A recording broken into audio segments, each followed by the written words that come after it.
ನಮಸ್ಕಾರ. ನನ್ನ ಹೆಸರು doctor Supraja Chandrashekar. I am a paediatric intensivist, ಅಂದರೆ ಚಿಕ್ಕ ಮಕ್ಕಳದ ICU specialist at the hospitals Kanakapura road. ನಾನೊಂದು ಪ್ರಶ್ನೆ ಕೇಳ್ತೀನಿ. ನಮ್ಮ ದೇಶದಲ್ಲಿ ಚಿಕ್ಕ ಮಕ್ಕಳಲ್ಲಿ ಯಾವುದು ಡೆಫಿಷಿಯನ್ಸಿ ತುಂಬ ಕಾಮನ್ ಇದೆ? ಎಲ್ಲರೂ ಮೈಂಡಲ್ಲಿ ವಿಟಮಿನ್ ಡಿ ಬರ್ಬೋದು. ವಿಟಮಿನ್ ಡಿ ಅಂತೂ ಕಡಿಮೆ ಇರ್ಬೋದು, ಬಟ್ ಅದು ಅಷ್ಟು ಇಂಪಾರ್ಟೆಂಟ್ ಅಲ್ಲ. ಮೋಸ್ಟ್ ಇಂಪಾರ್ಟೆಂಟ್ ಡೆಫಿಷಿಯನ್ಸಿ ಅಂದರೆ 50% ಜಾಸ್ತಿ ಮಕ್ಕಳಿಗೆ ಇರೋ ಡೆಫಿಷಿಯನ್ಸಿ ಏನಂತೆ? ಕಬ್ಬಿನಾಂಶ, ಅಯರ್ನ್ ಡೆಫಿಷಿಯನ್ಸಿ. ಅಯರ್ನ್ ಏನು? Iron is a mineral. ಅದು ನಾರ್ಮಲ್ ಆಗಿ ಬ್ಲ್ಯಾಕಿಶ್ ಇಲ್ಲಾಂದರೆ ರೆಡ್ಡಿಶ್ ಬ್ರೌನ್ ಕಲರ್ ಇರುತ್ತೆ. ಈ ಅಯರ್ನ್ ನಮ್ಮ ದೇಹದಲ್ಲಿ ಭಾಳಷ್ಟು ಫಂಕ್ಷನ್ಸಲ್ಲಿ ಭಾಗ ಮಾಡುತ್ತೆ. ಫಾರ್ ಎಕ್ಸಾಂಪಲ್, ನಿಮಗೆ ಎಲ್ಲರೂ ಗೊತ್ತಿರೋ ವಿಷಯ ಏನಂದರೆ ಅಯರ್ನಿಂದ ನಮ್ಮ ಹಿಮೋಗ್ಲೋಬಿನ್ ಜಾಸ್ತಿ ಆಗುತ್ತೆ. ಸೊ ರಕ್ತದಲ್ಲಿ ಆ ರೆಡ್ ಕಲರ್, ಕೆಂಪಾಗಿರೋ ರಕ್ತ ಚೆನ್ನಾಗಿ ಬರುತ್ತೆ. ಸೊ ಅದರಿಂದ ನಮ್ಮ ಬ್ರೈನ್ ಫಂಕ್ಷನ್, ನಾವು ಚುರುಕಾಗಿರೋದು, ಆ್ಯಕ್ಟಿವ್ ಆಗಿರೋದು ಅದೆಲ್ಲ ಹಿಮೋಗ್ಲೋಬಿನಿಂದನೇ ನಮ್ಮದು ಆಕ್ಸಿಜನ್ ಎಲ್ಲ ಟಿಶ್ಯೂಸ್ಗೆ ಕ್ಯಾರಿ ಆಗುತ್ತೆ. ಹಿಮೋಗ್ಲೋಬಿನೇ ಇಲ್ಲ ಅಂದರೆ ಎಲ್ಲ ಟಿಶ್ಯೂಗೆ ಅಂಗಾಂಗಗಳಲ್ಲಿ ಆಕ್ಸಿಜನ್ ಸಿಗಲ್ಲ. ಸೊ ಅಯರ್ನ್ ಅತಿ ಮುಖ್ಯ. ಅಯರ್ನ್ ಕಡಿಮೆ ಇರುವಾಗ ನಮಗೆ ಅನೀಮಿಯಾ ಬರ್ಬೋದು. ಸೊ ಮಕ್ಕಳಿಗೆ ಅನೀಮಿಯಾ ಬಂದಾಗ ಅವರು ತುಂಬ ಸುಸ್ತಾಗಿರ್ತಾರೆ, ಒಂಥರ ಆಟ ಆಡೋಕ್ಕೆ ಹೋಗಲ್ಲ, ಆ್ಯಂಡ್ ಹಸಿವು ಬರಲ್ಲ. ಅದು ಬಿಟ್ಟು iron is also very important for brain function, ನಮ್ಮ ಮೆಮೊರಿ.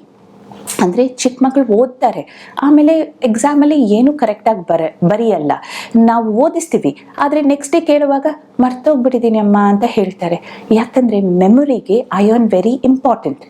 ಮೂರನೇದು, ಚೆನ್ನಾಗಿ ನಿದ್ದೆ ಮಾಡಬೇಕಂದ್ರೇನು ಅಯರ್ನ್ ಇರಬೇಕು. ಇಲ್ಲಾದರೆ ಅಯರ್ನ್ ಡೆಫಿಷಿಯನ್ಸಿ ಟೈಮಲ್ಲಿ ನಿದ್ದೆ ಸರಿಯಾಗಿ ಬರಲ್ಲ, ತುಂಬ ಕಿರಿಕಿರಿ ಮಾಡ್ತಾರೆ. ಮೋಸ್ಟ್ ಇಂಪಾರ್ಟೆಂಟ್, ಪೇರೆಂಟ್ಸ್ ಬರ್ತಾರೆ ನಮ್ಮ OPDಗೆ, ಮೇಡಮ್ ಏನೂ ತಿನ್ನೋದಿಲ್ಲ, ಬರೀ ಅನ್ನ ತುಪ್ಪ ಕೇಳ್ತಾರೆ, ಇಲ್ಲಾದರೆ ಹಾಲು ಕುಡಿತಾರೆ. That is the first sign of iron deficiency. ಯಾಕೆಂದರೆ ಹಸಿವೇ ಬರಲ್ಲ ಅಯರ್ನ್ ಡೆಫಿಷಿಯನ್ಸಿಯಲ್ಲಿ. ನಾವು ಅಯರ್ನ್ ಕೊಟ್ಟುವಾಗ ಆವಾಗ ಹಸಿವು ಬರುತ್ತೆ. ಈಗ ಈ ಕಬ್ಬಿನಾಂಶ ಯಾವ ಫುಡ್ ಐಟಮ್ಸಲ್ಲಿ ಇರುತ್ತೆ? ನಾನೇನು ಹೇಳಿದ್ದೀನಿ? Iron's colour is reddish brown. So definitely ಅದು ವೈಟ್ ಕಲರ್ ಫುಡ್ಡಲ್ಲಿ ಇರೋದಿಲ್ಲ. ಇಡ್ಲಿ, ದೋಸೆ, ಅನ್ನ, ಮೊಸರು, ಹಾಲು, ಝೀರೋ ಅಯರ್ನ್. ಬಟ್ ಇದೇ ನಾವು ಕೊಡೋದಲ್ವಾ ನಮ್ಮ ಮಕ್ಕಳಿಗೆ? ನಾವು red, brown, green colour food items ಕೊಡಬೇಕು.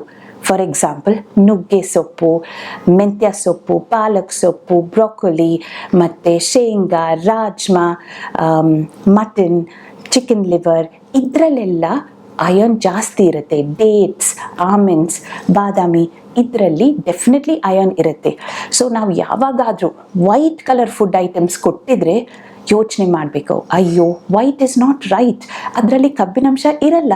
ಆ್ಯಂಡ್ ನಮ್ಮ ಚಿಕ್ಕ ಮಕ್ಕಳಲ್ಲಿ ಮೋಸ್ಟ್ ಇಂಪಾರ್ಟೆಂಟ್ ಬೇಕಾಗಿರೋದು ಅಯರ್ನ್. ಇನ್ನೊಂದು ವಿಷಯ ಮರ್ತೋಗ್ಬಿಟ್ಟಿದ್ದೀನಿ.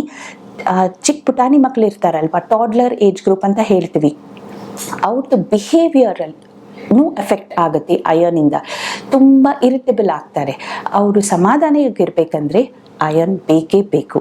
ಇಮ್ಯುನಿಟಿಗೆ ಅಯರ್ನ್ ಬೇಕು. ಪದೇ ಪದೇ ನನಗೆ ಕೆಮ್ಮು ಕಫ ಬರ್ತಾ ಇದೆ, ಪದೇ ಪದೇ ನನಗೆ ಗಂಟಲು ನೋವು ಬರ್ತಾ ಇದ್ರೆ ಅಯರ್ನ್ ಡೆಫಿಷಿಯನ್ಸಿ ಇರ್ಬೋದು. ಸೊ ನೆಕ್ಸ್ಟ್ ಟೈಮ್ ನಿಮ್ಮ ಡಾಕ್ಟರ್ ಹತ್ರ ಹೋಗುವಾಗ ಡೆಫಿನೆಟ್ಲಿ ಕೇಳಿ, ಡಾಕ್ಟರ್ ನಮ್ಮ ಮಗುಗೆ ಏನಾದರೂ ಅಯರ್ನ್ ಡೆಫಿಷಿಯನ್ಸಿ ಇರ್ಬೋದಾ? ಕೂತ್ಕೊಂಡು ಡಯಟನ್ನು ನೋಡಿ, ಎಷ್ಟು ವೈಟ್ ಐಟಮ್ಸ್ ಇದೆ, ಎಷ್ಟು green, red, brown colour items ಇದೆ ಅಂತ. ಅದನ್ನು ನಾವು ಜಾಸ್ತಿ ಮಾಡಿದರೆ ಡೆಫಿನೆಟ್ಲಿ ನಮ್ಮ ಮಕ್ಕಳು ಆರೋಗ್ಯವಾಗಿರ್ತಾರೆ, ಚುರುಕಾಗಿರ್ತಾರೆ, ಆ್ಯಂಡ್ ಮೋಸ್ಟ್ ಇಂಪಾರ್ಟೆಂಟ್ಲಿ ಅವ್ರ IQ ಬೆಟರ್ ಆಗಿರುತ್ತೆ.